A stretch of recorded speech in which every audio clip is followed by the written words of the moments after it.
So I was sitting, my little girl goes to ballet and tap. She does dance, which I couldn't be the furthest thing from like a dance mom. But she loves it nonetheless. So there I am. Do you only do it because she looks cute? Well, she does look pretty cute, doesn't she? She looks cute. Yeah. So, I can't be like, I'd rather her play like football or soccer because that's what I did. So that's what I know. But obviously you can't do that.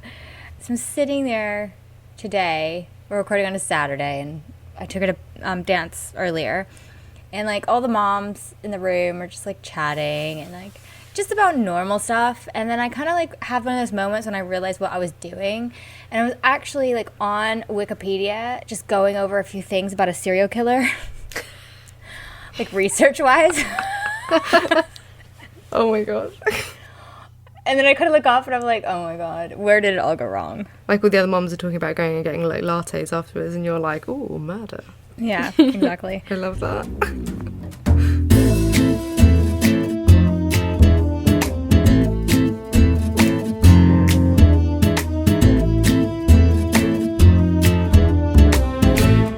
Hi everyone, and welcome to Murder Friends, the podcast where three friends from three different countries talk about murder. My name's Alanna, and I'm Canadian. Hi, I'm Anna, and I'm American. My name's Hannah, and I'm British. So sit back and relax, you're among friends, and let's talk murder. Right, so we have all been on trips, been on holidays these last few weeks, haven't we? We thought, what a great time to go on holiday. Right, and then launch a podcast while we're all away. Oh, why not? I thought that was fantastic timing by us. Let's team effort. Make it harder than it has to be. You know what I mean? I mean, why not? I mean, time differences. Yeah. I feel like we pulled it off, though. I think it was all right. I think it went okay. Yeah, it was fine. But, okay, so let's hear some stories. So, Hannah, you went to Germany. I went to Germany, which a lot of people were really, like, weird about when they were like, oh, where did you go on holiday? I was like, I went to Germany. And they kind of look at you like, why would you go to Germany on holiday? Like, of all the places you could go, why did you go to Germany? And I'll tell you why. Because Germany is fucking brilliant. It's amazing. Honestly. It is so beautiful. We actually drove. So we drove down through England, got on the Channel Tunnel, which I like to call Le Channel. Drove down through France, stopped in Strasbourg, and then drove down into sort of like lower parts of Germany, like Bavaria. And it is so beautiful. It's just like unreal, because I've never been skiing or anything like that. I'm not fancy.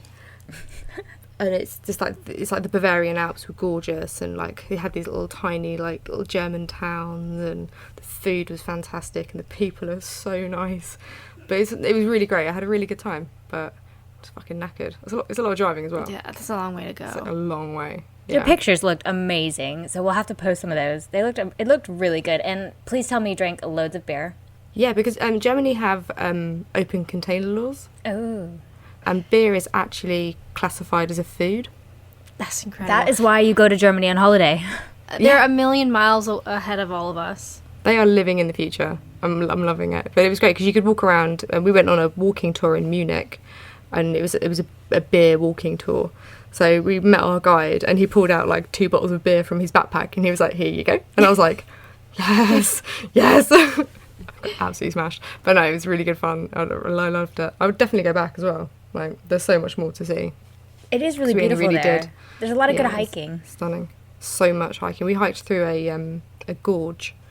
It had this like raging river running through it, like the Parknap Gorge, and it was so pretty.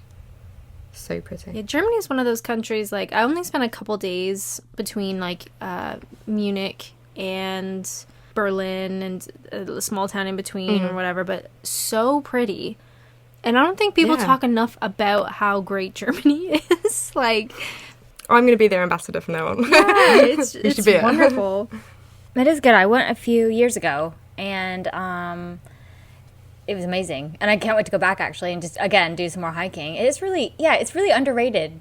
Or maybe we just didn't underrated, yeah. I guess people in the UK don't necessarily, unless you're really into sort of like the hiking and all the outdoor stuff like that. I think you find here people are like, oh, you're going on a holiday where you're going to go obviously lay by a beach at an all-inclusive resort for a week, not like, oh, I'm going to do this cool road trip and hike and do all that. So it sounded great though. Yeah, it was brilliant. Would recommend. Right, so Alanna, you went to Canada. Yeah, so following that beautiful holiday you had in Germany, I went to Ontario. Hey, it's pretty.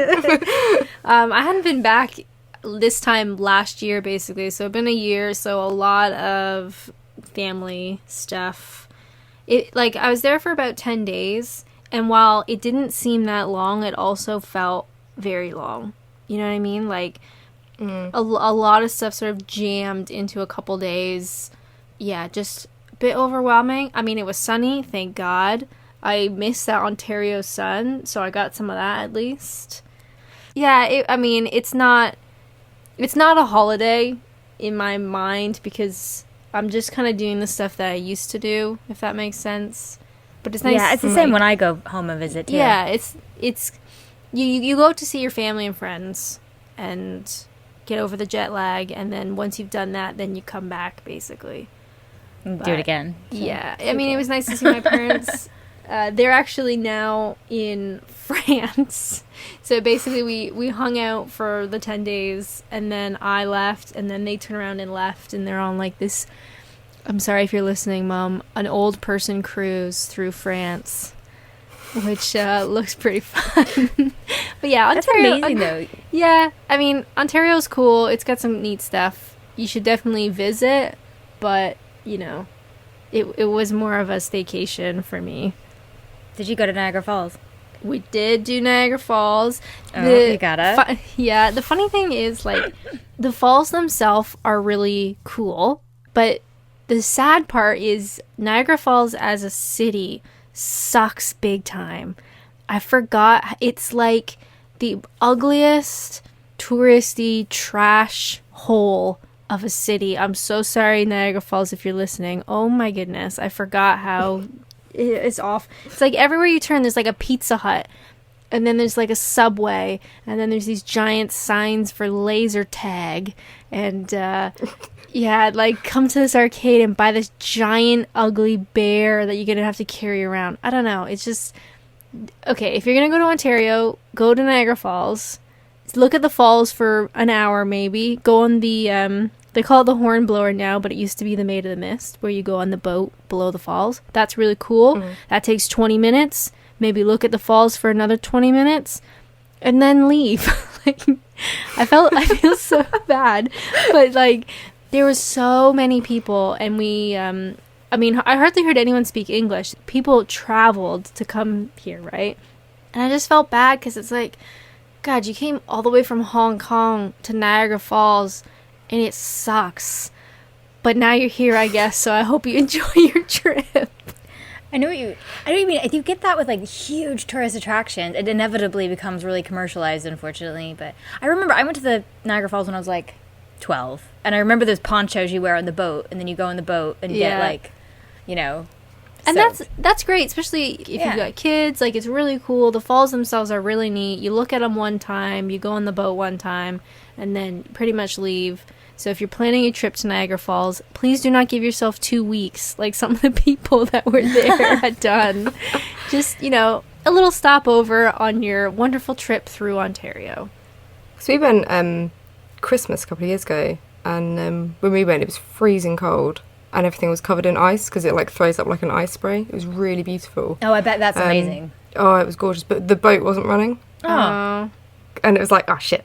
And then we went to like Niagara on the Lake. Niagara on the Lake is beautiful. All the wineries Gorgeous, and yeah. vineyards and stuff. Yeah.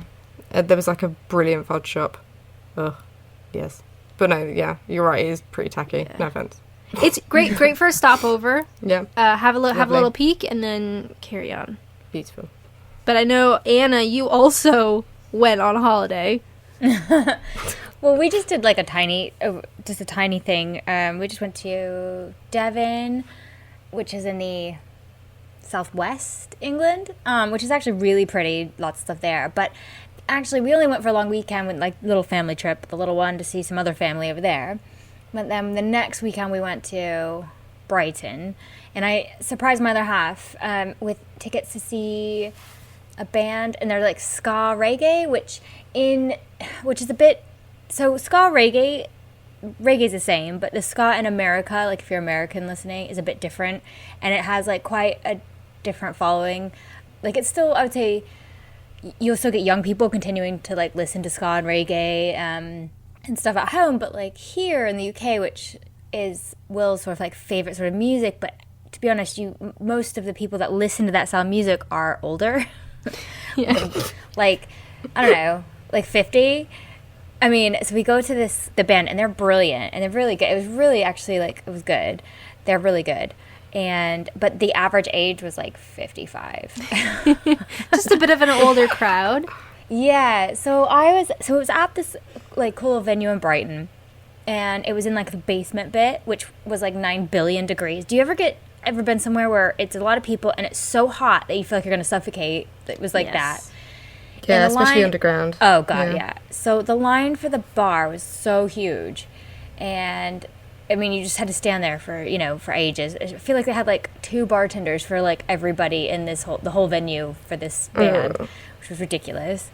And then you kind of go out, and there's, like, the toilets, and then there's this huge, big, open terrace, beautiful, like, bar, all this upstairs. And, like, I was thinking, oh, girl, I'll sneak up there. I'll go up there and, like, just get some fresh air or whatever. The guy's like, oh, no, this is closed for a private party. Ooh. I was like, all right. And all he did was he put a sign up. So I was like, okay. So, came back. And then I'd had a few drinks. So I was like, you know what? It's not like there's no, like, bouncer there. There's no one stopping me. I'm just going to go up there. I'm just going to see if I can just get a drink there rather than having to wait in that horrific line. So I was like, okay, I was feeling pretty confident, and, like, went up the stairs, and it was quite a lot of younger people there. And it was like Cardi B was playing. Which I was like, yes, like, I was like, here we go. This is, like, more of my style here. These are my people. These are my people. So I go and wait. There's, like, at the bar, and I'm like, blend in. And I'm just going to ask for a drink. And I'm sitting there, and this guy comes over, and he's like, what I figured out was, after overhearing it was actually, like, a American Express, like, had rented it out for, like, a big party for a lot of their workers. So I was like, oh, okay. So I stand in line, and the guy comes and says, oh, hey, how are you? What department do you work in? And I was like, at that moment when you're like, do I just go with this? Like, so I did. So it's just like, oh, IT. Obviously, which is even more absurd because you both know how terrible I am with technology. So where was I going to go with that? Like, what was I going to say? Like, because I'm so crap with it. So it's just like, yeah, I'm from IT. So, yeah, he's like, oh, really? How bad would it be Okay. if he turned around and he was like, yeah, but I also work in IT and I've never seen you before. I know. See that? Oh my God. I know. But I went with it. He was nice. And I was like, yeah, okay. I'm like, and then I switched around. I was like, so what do you do? Tell me about which one are you, department are you? And I haven't seen you before. Oh He my owns god. American Express. I was just like, I'm going to own this. I'm going to try it. So, and I got my drink, went back down. Okay, fine. So I came back up again later on. So I was like, okay, this worked last time. Definitely going to, I'm, Anna from IT now for American Express. I'm just going to work it. So I went back up this time, and this other girl who was quite drunk came up and was talking to me again, and she'd had quite a lot to drink. And in fact, I just saw her, like, twerking with some people, and, like, her bum was full on hanging out. And I'm thinking, oh man, that sucks. That's gonna suck on Monday. Like, you're gonna remember, that. But it's fine. And Anna from IT will not tell, like, shitty stories about No. what happened when you're drunk. Anna from No. IT is, like, the best colleague to get pissed with. Exactly. So yeah. So this is the funny thing is, so I'm talking to her, and then the same guy, like, I talked to before, came over then and was like, oh yeah, this is Anna from IT. And I think to her, and anyway, I never said anything. I don't know that they believed me, but I went with it anyway. It was fine because then I didn't have to wait for 45 minutes for vodka and soda. So anyway, You lived your life as a spy for one night. for one night, yeah. So if anyone from American Express Brighton is listening, I don't work in IT. And we also saw you twerking. Ha.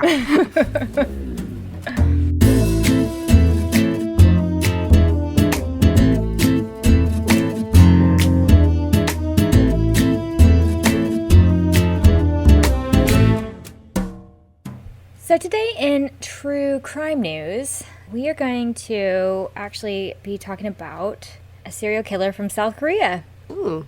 Yes, so I'm going to read this from the BBC, a BBC article that came out on the 19th of September, and it was just a small one sort of announcing that South Korean serial killer found after 30 years.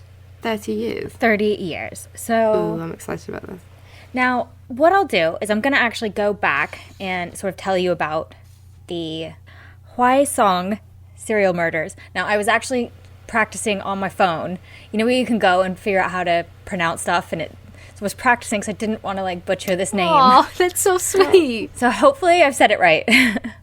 It's a series of 10 rapes and murders that occurred in the South Korean city of Hwai-song between 15th of September 1986 and April 3rd, 1991. In each case, a female body was bound, raped, and murdered.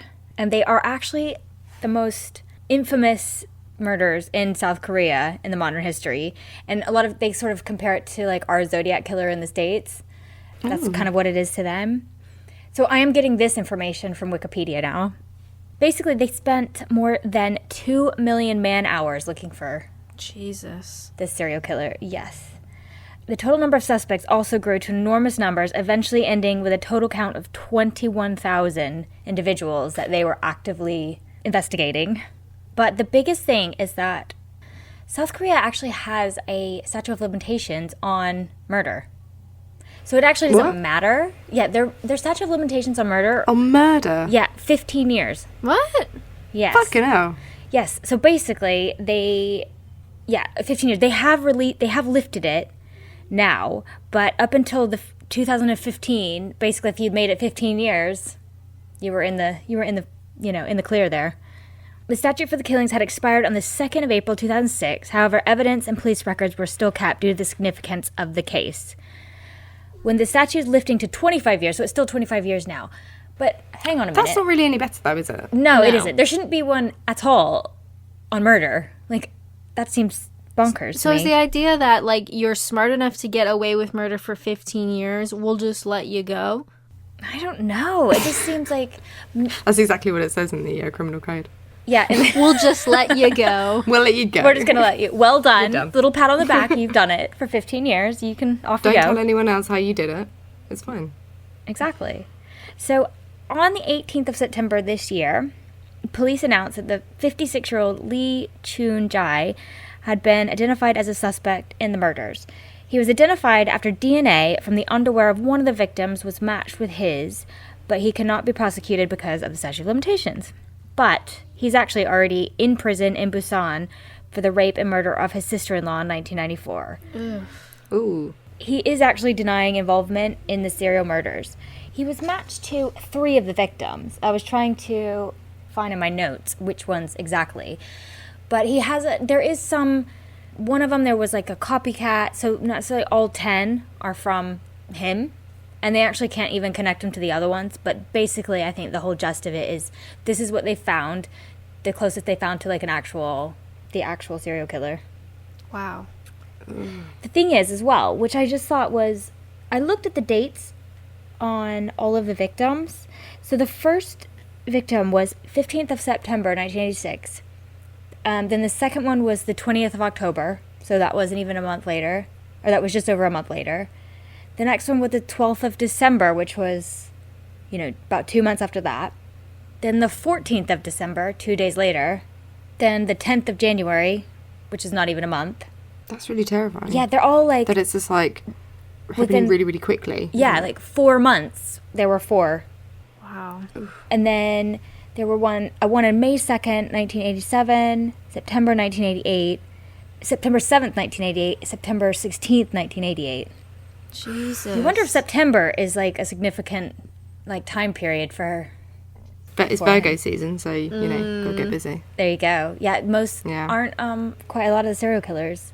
Virgo's Hannah, who's also I a find that Virgo. offensive. I'm a Virgo, and I find that offensive. But to be honest with you, yes, I get it. I also understand. Anyway, I'm sure maybe more... I don't know. Obviously, he can't be prosecuted now, so there will be no trial, so we will not find out any more, I'm going to guess. But I did think it was worth sharing because it is, obviously, it's quite infamous. And it's not one I had ever even heard of. Had you guys? No, I don't really. I mean, here in the UK and in North America, I think on the whole, we don't really hear a lot about Asian murders or definitely not serial killers. That's not really a thing. No, we don't. I think the only one I've really heard of, and it wasn't a serial killer. It was, and I think because maybe like Case File covered it. A couple of podcasts have covered it because it's absolutely horrific. And it was about a poor girl who was like basically tortured by a group of young boys. Have you heard of that one? Is that the one where they like have firecrackers and they, yeah, the like, put her firecrackers in stand out. Yeah, I remember listening to that on, God, one of the Case Files or Sword and Scale or something. And I had to just turn it off, and I was like, So did I. That's enough for me, thanks. I can't even get through that one. Yeah, I don't. Yeah, that was rough. But that's really, if I'm honest, that's probably one of the only other. Yeah, they don't really feature them as much on, you know, like podcasts or shows or anything like that.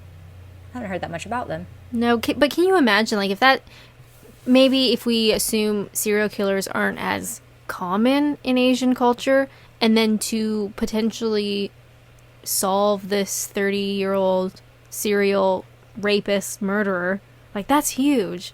Definitely. I mean, obviously don't know anything about South Korean law, but like, whilst does the statute of limitations then apply to like a civil case? Could the family bring proceedings against him in a civil matter? I'm not even sure how that would work. It's worth looking at. So that's the story of the Hwasong serial murders, and they'd issue a statement from the Provincial Police Agency that they expressed my deepest condolences to the victims and their families, as well as the Korean public, for not having been able to solve this case for a long time.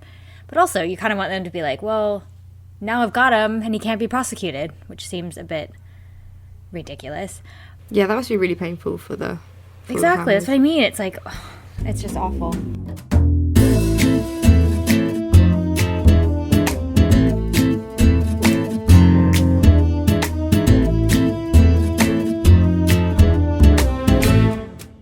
Okay, so for today's true crime review stuff, I really, really want to talk about Mindhunter. I've wanted to talk about Mindhunter for so long, and I have nobody to talk to about it, so now you guys are stuck. Yes. It's okay, we also want to talk about it, so Yes. you're in a safe place. So for those of you guys who are not familiar, Mindhunter is a crime thriller TV show created by Joe Penhall, and it's actually based on the true crime book Mindhunter inside the FBI's elite serial crime unit, and it was written by John E. Douglas and Mark Olshaker. So it is interesting because it does have that true element, although some of the characters are created in a way to help tell the story, essentially. So there are some oh God, I can't never say that word. There are some elements. Dramatized. Thank you. But they do talk a lot about true crime, real life serial killers, what actually happened in some of these cases, which is so fascinating. So essentially, Mindhunter, both the first season and the second season, revolve around FBI agents Holden Ford, Bill Tench, and why do I pick the ones with the word and Wendy Carr, who originate the FBI's behavioral science unit at Quantico. So basically, they interview imprisoned serial killers to understand more how they think, how they thought before the crime, why they committed the crime, how they felt afterwards, with the idea that they could then apply this knowledge to solve ongoing cases. So season 1 is set right around the end of the 1970s into 1980. So it's like really early days of criminal psychology and criminal profiling. A lot of people either don't know about it, don't believe in it, they think it's dumb, whatever.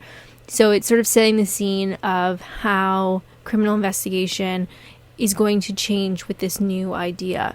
So the group begins interviewing people like Ed Kemper, who was played by Cameron Britton. And let me just say, Cameron, oh my God, he was so good. I watched this one clip on YouTube. They were showing Mindhunter's scene with Cameron Britton as Ed Kemper and the actual Ed Kemper side by side. And the way that he portrays Ed is so spot on. It's unbelievable. It is perfect casting. Oh, absolutely. Like, absolutely perfect casting. goosebumps how good he was.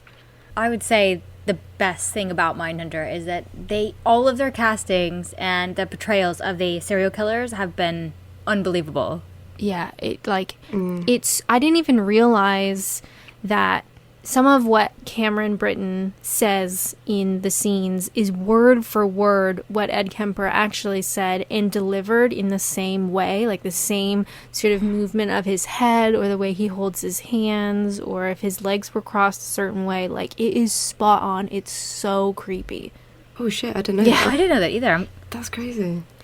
So throughout season 1, which I think aired about 2 years ago, we get snippets of this unknown man, which is one of my favorite things about this whole series. Usually it's just at the very beginning of the episode. It might be a minute, it might be 30 seconds, and we don't know who he is or why he's important or why he's featured at all. The main characters never even reference him within the actual episodes. He's just kind of like this tying factor between all the episodes, and we don't know who he is, which I absolutely love in the show. Like, it's so clever. Fantastic. Now, when we transition into season 2, which was just released, so for me personally, I watched season 1 when it first came out and freaked out about it, and then I rewatched season 1 just now and freaked out about it, and then rolled right into season 2, which is set between 1980 and 1981, primarily focuses on the Atlanta murders, which is something that I actually didn't even know about at all. And I don't want to get too much into it because I really enjoyed the fact that I didn't know where it was going or how it was going to end. But, I mean, they are very famous murders, so you might already know. It just depends. The Atlanta child murders, yeah. Yeah. Yeah. Is that what did they refer to them as? Is it that, I think? It's very, recently, there was another podcast on it, wasn't it? Wasn't there? Atlanta Monster, wasn't Yeah, it? that's what it was. Yeah. I knew I'd, heard about it recently. I think it was referred to as the Atlanta murders because whilst the majority of the victims were children, there were also adults that they were trying to sort of... It was the same person, they think. Yes. Was it just the Atlanta murders?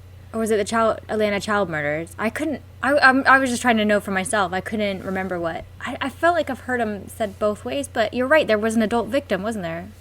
Yeah. I think at least in the show, they primarily refer to it as the Atlanta murders. And of course, gotcha. Being in that time frame, they didn't know how it was going to play out or how big it was going to get or anything like we obviously do now. But quality-wise, it is like a real David Fincher movie. The show is extremely high quality production. These seasons have color schemes, which I am a huge bitch for color schemes. The camera angles, I noticed, because I went down a rabbit hole and I was watching a lot of different reviews and stuff on it. And they do this camera technique that I couldn't stop looking at, where if there's two people in a shot staggered, so one in the foreground, one in the background, the camera would focus on the one that was important and then really subtly change focus onto the other one. And I didn't notice it at first until it was pointed out, and then I couldn't stop looking at it. It was so pretty. I love everything about this show. In terms of acting, I think it's fantastic. Like we mentioned briefly before, the casting is so perfect, especially with serial killers that are very well known. You really need somebody that's going to be realistic to that person because we know what they look like and how they talk and everything. David Berkowitz, I thought, was another good one that they did this season, wasn't it? Oh, yeah, that was creepy. Yeah, it is really creepy. And they did Manson this season, but I'm not really. I did him.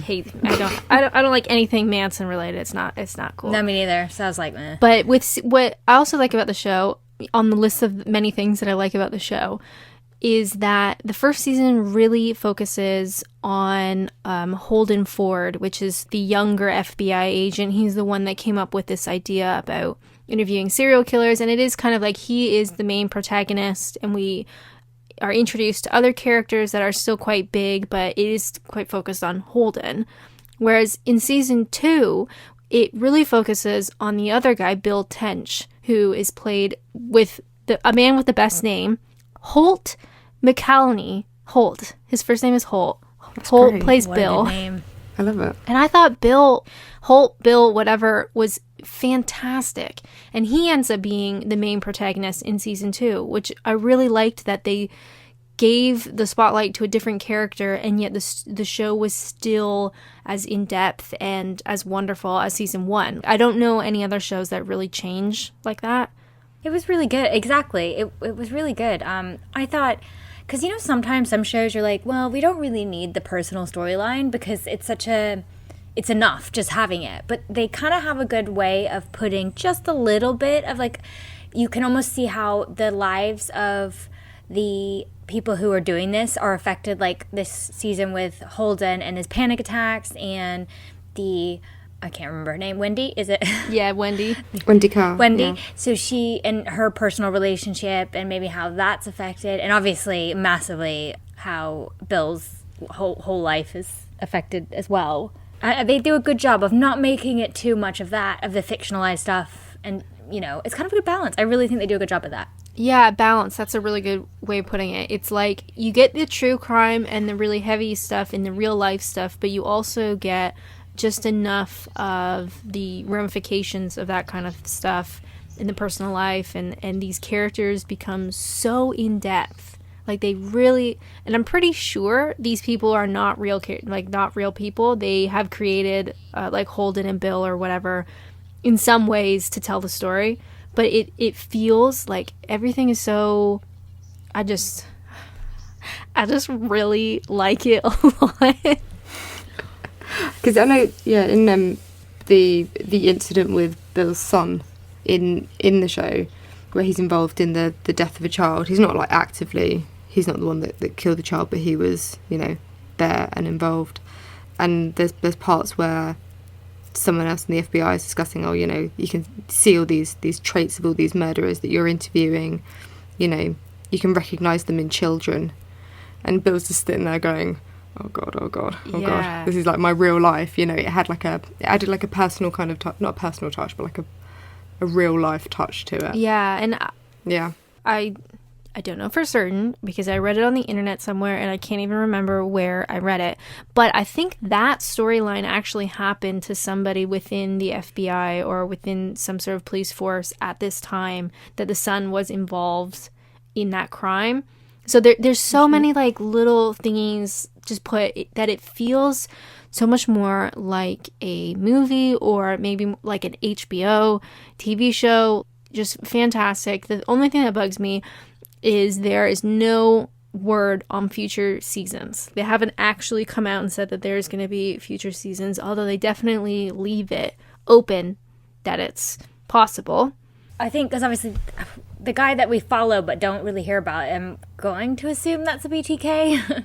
And so I'll be really interested. What I actually loved more about this season was we actually start to get to see them in action. So so the first season is a lot more research and getting it off the ground.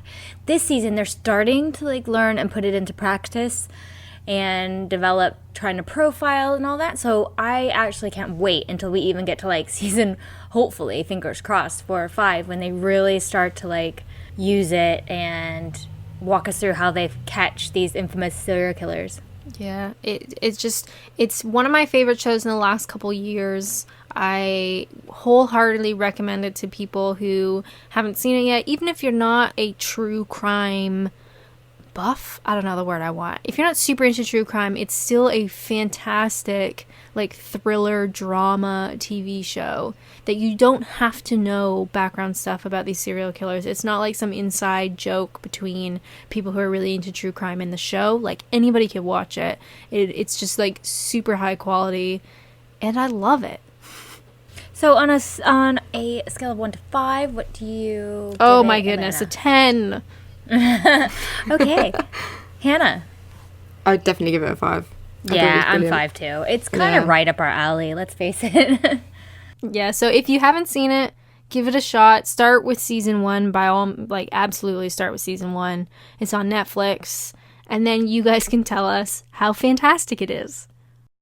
So the second thing we wanted to review today is a podcast called 88 Days, the Jamie Closs story.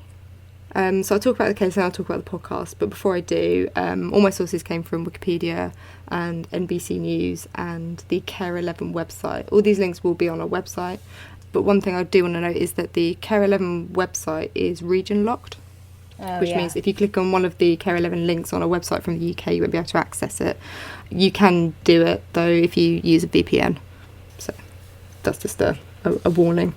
So, are you ready? I am ready. Yes, let's do this. because this is so brutal. It's not a fun one. So, Barron, Wisconsin, on the 15th of October 2018, 21-year-old Jake Patterson shoots his way into a family home and murders James Kloss. He locates Denise Kloss in the bathroom, who is reassuring their 13-year-old daughter Jamie. Denise attempts to make a 911 call at 12:53 a.m. He ties Jamie up, then kills Denise. He abducts Jamie to a cabin 70 miles away, located in Gordon, Wisconsin. They assume he is in and out of the family home, so this whole attack takes place in around 4 minutes, which is terrifying. Only 4 minutes. 4 minutes. 4 minutes to kill 2 people, tie up another, and then leave the scene is insane. Yeah. So Jamie's missing for 88 days before freeing herself and escaping from the cabin. I remember discussing this case with you both when we were playing around with the idea of doing a podcast. In fact, I think there's actually an early recording somewhere. Yeah. And I remember that we were all just really shocked at the ferocity and speed of the attack, like the premeditation that's involved, and also how this absolute badass of a 13-year-old girl stuck 2 fingers up to her entire situation and saved herself. Yeah. Yeah, honestly, it's an incredible story. And it's not a happy ending, but it's a much happier ending than It could have been. it could have been. So the podcast itself is called 88 Days, the Jamie Kloss Story. It's produced by Care 11 and it's hosted by one of their star reporters, Lou Ragoose, which is a fantastic name, isn't it? We've had just a great season of a great episode of fantastic names. He's actually on an episode of Forensic Files.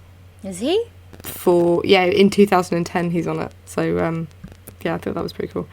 So his team covered this story from the very beginning, and they had a really, really quite close relationship with it all, which is quite an interesting kind of perspective. So over 8 episodes, Lou Goose explains how Care 11 covered their story. They noted that after all the coverage of the story had concluded, they had a lot of material left which hadn't been released or used, and so the only logical thing they thought to do with it was to turn it into a podcast. So this is a direct quote from Lou Ragoose. The Jamie Kloss case had a profound impact on me as I covered it for 88 days and beyond. It was unlike any other story I've ever worked on. Now I'm eager to share the twists and turns and the Barron's community message of hope in this format. And they do just that. They created a pretty good podcast. They had a really close connection with the family and the community, which gives you a closer look at the story.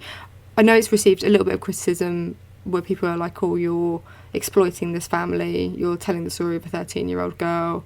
But I don't get that it's that kind of aggressive journalism in any way.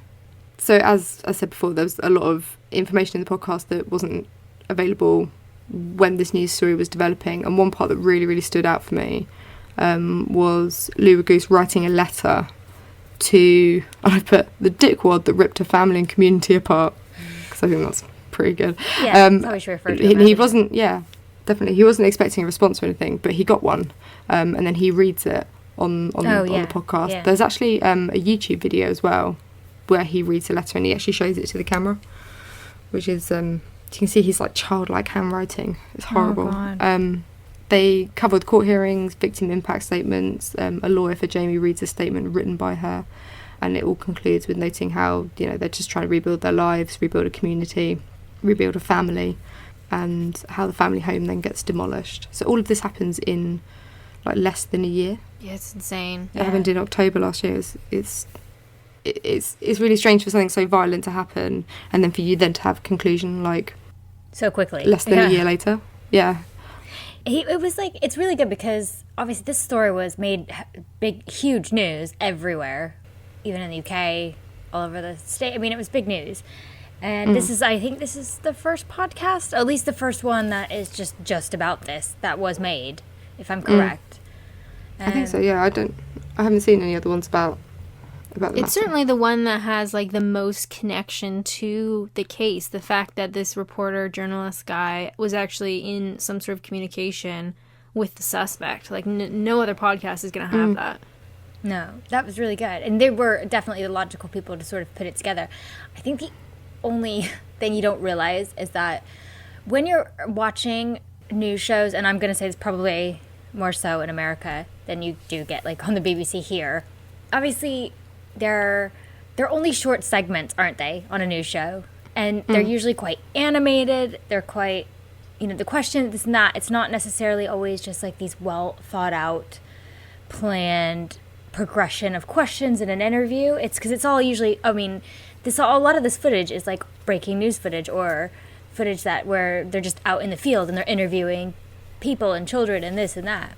But when you put it all together at once, I found it like a little bit hard to listen to because it was like trying to listen to a whole podcast of breaking news and somebody talking about it in that, it's not like it's a well thought out told story in that way. Am I making sense what I'm trying to? Yeah, definitely. I found that a little bit difficult because I think there was a lot of repetitiveness because of that in the story, because it's cool that they were able to put together a lot of this footage and, but I would say maybe that's like the thing I found. And some of it, I think also I would say, which as I was listening to this, I had to put notes into my phone because it was like, I couldn't. Like, in one of the episodes, there's a guy that was on a TV show called The Voice, and there's obviously The Voice in the UK too.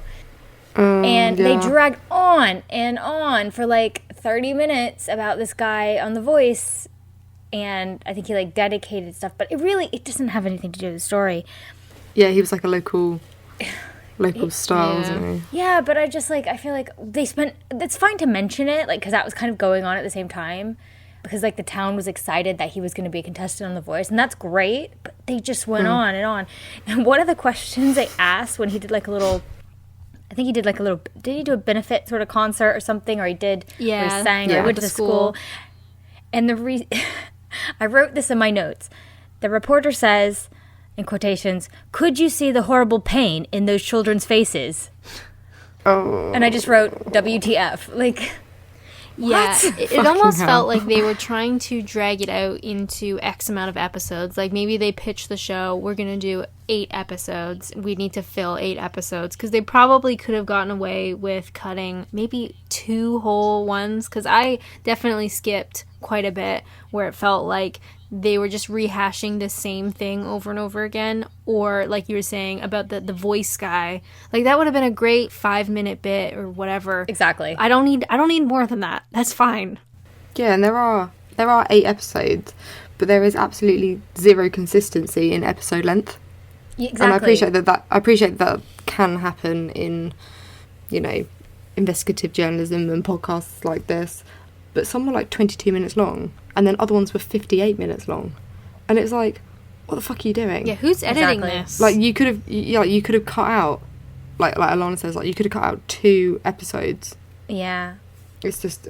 I think it could have been edited better. Like, the whole thing could have been put together a little. I'm not saying that as the story is obviously a very interesting story to listen to, but like what you're saying, there's no consistency. Like, it could have been edited a lot better, sort of thing. Yeah, and talking about editing, there's one thing that fucked me right off, and it got to the point where I was listening. I got to like episode 3, and I was like, I hate this so much that I turned it off for a bit, and then had to go back for it. So I actually grabbed some audio clips from the podcast itself, and I'll play one for you now.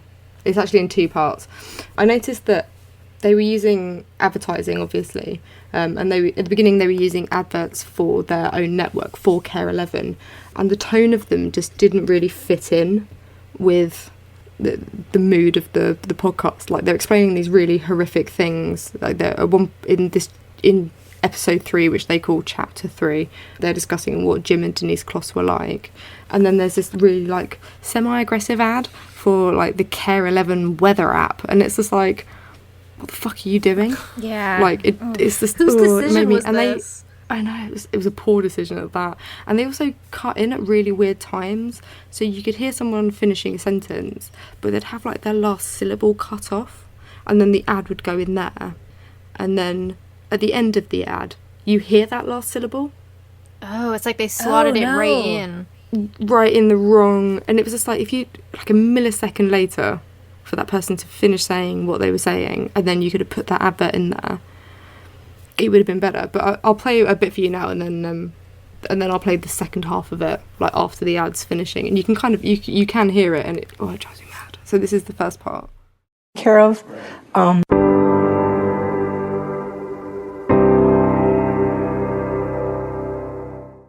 Hey, it's Josh Mankiewicz from Dateline. Do you need your true crime fix on the go? So that was like the first. That was the first part, and this is the ad after it finishes. So you can actually hear like the end of her sentence come back in. I think that you kind of touched on the puzzle that baffles me. And it's like, that's terrible. Oh my that's god! just really shitty advertising. And that advert was for Dateline, but as I said previously, they were using the Care 11 ads, and they are horrific. They are just like Care 11 weather, and it's like, fuck off. Jeez, Like, yes. it's not the right time or the right place to either put in that ad or the tone of that ad. But other than that, I thought it was pretty good overall. Yeah, I thought the podcast is held up by the story. No question. The story is Yes, insane. there you go, yeah. The story is incredible. The fact that we have a husband and wife killed, daughter kidnapped, daughter then saves herself, and from all accounts they talk about how she was really, really shy, like almost painfully shy, and the fact that this really timid girl then saved herself from a really horrific situation is insane. The story's insane. The podcast itself was good. The ad thing was really, really strange. And there's probably enough content that they could have cut 2 full episodes. But, I mean, at the end of the day, I just ended up skipping through that stuff anyway. And it's still worth listening to. Definitely. Anna, what did you think? No. Yeah, no, I found it just irritating. I just found it hard to listen to. I think you're right. Okay, the story, there's a lot there. And there is some stuff, like the letter from him. I don't know. Okay, I'm not going to say no, but yeah, I would give it like a 3 out of 5. Maybe a 2.5, if I'm honest. I'd probably say 3 too. Yeah, a good podcast, just not fantastic. Yeah, I went for 3.5. I think that's one of the lowest ratings I think we've ever given, isn't it? Yeah. I mean, so far we've got like 1 episode. Weird Crime Time. Okay, today on Weird Crime Time, first of all, actually, ladies, let me ask you this. When you're going to go on a road trip, what do you usually bring? Snacks all the way. Okay, same. Snacks. You might make a playlist. You might, Oh, yeah. Definitely, Playlist and snacks. yeah. That's a good show. playlist, snacks. Yeah, I've got a playlist on my phone called Music James Will Hate. Exactly. And I play that on road trips. And guess what? He really fucking hates it. Exactly. You nailed it. Nailed it. There you go. Okay, well, I'm going to take us to Oklahoma. I'm going to read you this headline, and it's from ABC News. Oklahoma man driving stolen vehicle caught with rattlesnake, uranium, whiskey, and firearm. So obviously, there's no snacks. You could eat probably one of them. I mean, you could eat all of them if you're not a quitter. Yeah. I like your attitude there. So let me just read you what's going on here. Officers in Oklahoma made a startling discovery after arresting 2 people at a traffic stop, only to find out that their vehicle contained a rattlesnake, a canister of uranium, an open bottle of whiskey, and a firearm. An officer with the Guthrie Police Department had pulled over Stephen Jennings and Rachel Riviera for driving with expired tags on the 26th of June. After the officer discovered that Jennings was driving with an expired license and Riviera was a convicted felon in possession of a firearm, both were placed under arrest. The vehicle, a Ford Explorer, was impounded because it did not have insurance. It was later discovered that the vehicle was actually stolen. Oh my god. Go hard or go home, though. Yeah, wow. As the officers continued to search the vehicle, they spotted an open bottle of Kentucky Deluxe whiskey near a firearm. Because I always drink my whiskey with my gun. Oh, absolutely. It's Oklahoma. Obviously. Yes. The sergeant said they then discovered a container of yellowish powder that was labeled uranium. Jennings, of Logan County, told officers that he had the uranium because he recently purchased a Geiger counter to test metals, and the chemical element came with the purchase. He joked with officers that he was trying to create a super snake. Gibbs added. Okay. Fucking hell. It did not appear that Jennings or Riviera were under the influence of alcohol, which is even more troubling. They were arrested on charges of possession of a stolen vehicle, transporting an open container of liquor, operating a vehicle with a suspended license, and failure to carry a security verification form. Not for carrying uranium. Are you allowed to carry uranium? Is that a thing you can just have? Yeah. Is you it? can buy it on Amazon. Really? Yeah, Wow. you're allowed like a certain amount of it. And it is, I know it sounds silly because you've just said it, but it is actually used for testing Geiger counters. Ah, okay. But if you go on Amazon, have you read some of the reviews for the uranium they sell? I've never looked up trying to buy uranium, never. It's So. fucking hilarious. So there's one which says, I left this product next to my pet lizard.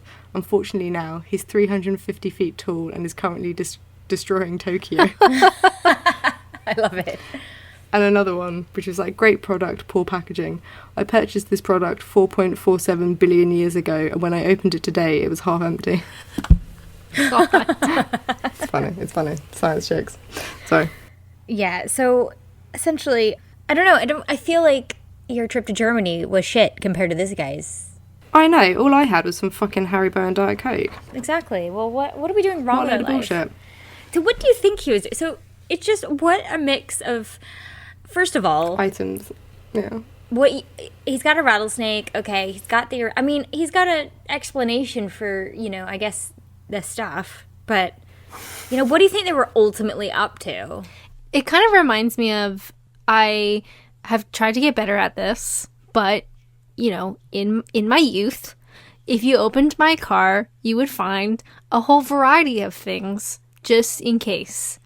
So maybe some things that rolled under the seats and I can no longer grab them, throw some clothes in the back seat just in case. You got some snacks, you got some things, I'm not sure what they are anymore because they're too old.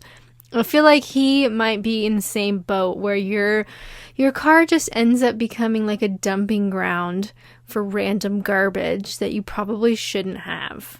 But you might need just in case. Is it like packing one of those grab bags for emergencies that the UK government are like, you should pack a grab bag, where it's got like first aid kit, torch, paracetamol, Yeah, rattlesnake. Yeah. Uranium. rattlesnake. No, no. uranium. Exactly. What is this guy doing with his life where that's what's just kind of tossed into his car? Like, you cannot be making good choices, man. Live fast, die young. So that brings me to the question for the listeners. What is the craziest thing you find in your car? Please tell us. Oh, can I tell you the worst thing I found in my car? Yes. Okay, so I was doing some gardening and I cleared out my garden before we had it redone, and we took a load of stuff to the tip. We took like 4 loads of like garden waste to the tip because that's how much of a trash pile my garden was. We then put parked our car on the road, and then we have like off-road parking, but we had to park it on the road because we had a skip put in while the landscapers were doing their thing, and we didn't move our car for about 2.5 weeks because I'm not relinquishing an outside parking spot outside my house because like parking Fair. outside my house is horrific. Like, it's so bad. Like, you give up a spot and you'll have to park like 4 streets away and then walk back. And I was like, fine, I'm just not going to use the car. And then we went to use it when the landscapers had gone, and I went to go park it at the back of the carport, and James opened the car and the whole thing was just fucking full of spiders where we hadn't cleaned the car out properly from going to the tip. That's the stuff of nightmares. They'd just been in there like breeding, and everything was covered in cobwebs. I like opened it up and it was like the inside of the car was like haunted. It was just everything was spiders. It was disgusting. Oh my It was God. so disgusting. What Yeah, did it's like you do? Did you burn your car? Did you just set it alight right then and there? I said that to James. I was like, just set it on fire because I get a new one. Like, fuck that.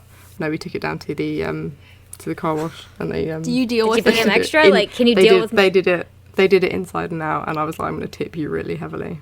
for my dealing with God. my spider invasion. Oh, I my must God. have. There must have been something in the garden waste that had like an egg sack of spiders in it. Oh my It god. was Oh, I just got like chills. terrifying. No. I'm not scared of spiders, but like, it was just gross.